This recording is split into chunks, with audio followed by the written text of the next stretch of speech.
professor, and he is a best-selling author. Give a big warm welcome to Jamil Javadi!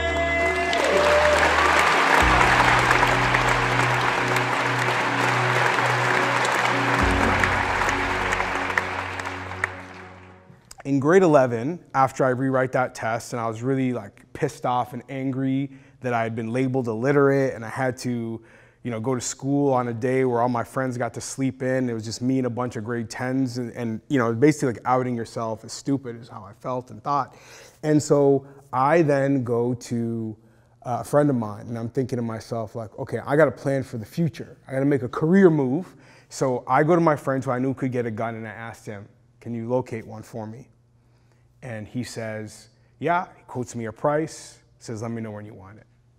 So I go home that day and I think like I am finally going to be this gangster that I had fantasized about, right? That it was going to become real for me.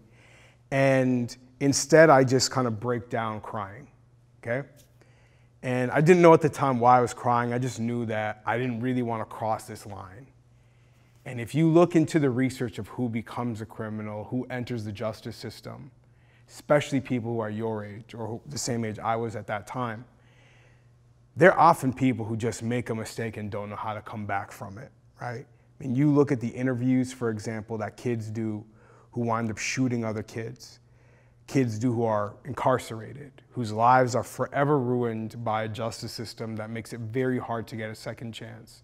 And those are often kids that probably could identify a time, a moment in their life where they were at this crossroads and they, like me, had a very bad decision to make or a good decision to make. And they made the bad one and they paid the price forever for it. Their lives are not so different from yours or mine. I do believe that we are in a society right now, if I'm being very blunt, where like victimhood is celebrated.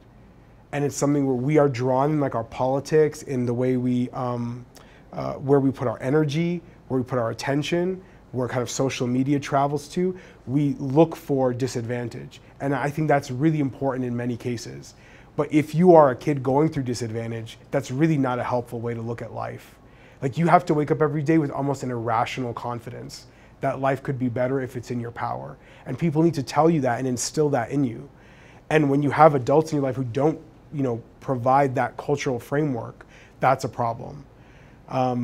So yeah, those would be, I think, some of the dimensions to working through the resiliency stuff. And like, I know it's hard when you're a person, like, and I'm sure this covers most, if not all of us in this room, who understands the like numerous systemic barriers that stand between some children and a successful, healthy life. Like, I am certainly not ignorant to that, but that doesn't mean that that's the kind of cultural framing you provide a kid, right?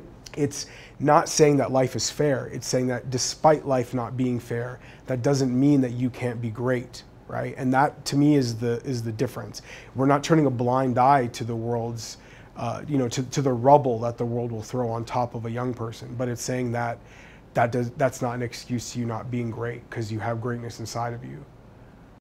When I look at communities like the one I grew up in suburban Toronto, or places like Surrey, or places like Southside Chicago, you have people who have been in these countries for generations in many cases, or might have just arrived, and feel a similar sense of disconnection between themselves and the country that they live in.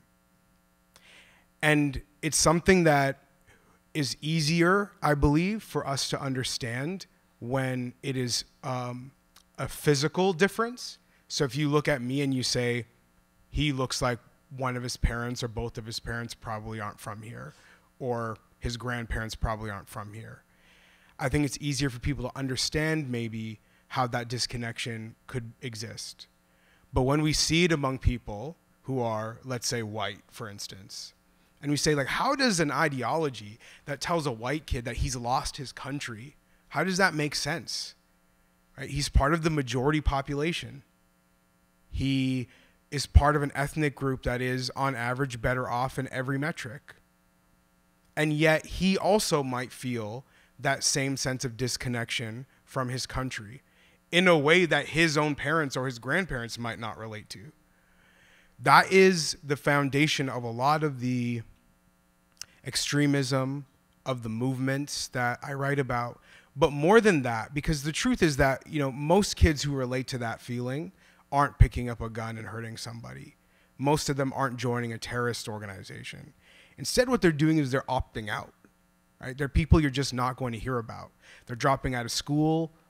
They're not getting a job. If they have kids, they might not be taking care of them. They're people who are looking at the world and saying, I'm just going to give up. And so they might not add negativity, but they're also not adding anything positive either. I feel like I've been given a crash course in adversity and overcoming, and a mix of, you know, kind of individual tenacity, but also the blessing of good people in your life. And I've been on a journey for the last 5 weeks now, kind of sharing this message with other young people and all their adults who I think can play that role in other folks' lives. But my main goal has been to try to get people to realize that there's something that we can do for each other, that you don't really need to wait for somebody else to do. That there's a way we get to support one another and speak to one another and rally around one another that really matters. And I think of myself as someone whose life has in some ways been saved twice by that. So I hope I will spend the rest of my time walking around as a billboard for what mentorship and role modeling and strong communities can do for somebody. And if you think that you could play a role like that in somebody's life, I would encourage you to do so. And I know many of us think that, you know, it takes a superhero or a lot of time or some sort of magical powers, but if that's what you think, I would ask humbly that you boycott what you thought. Thank you very much.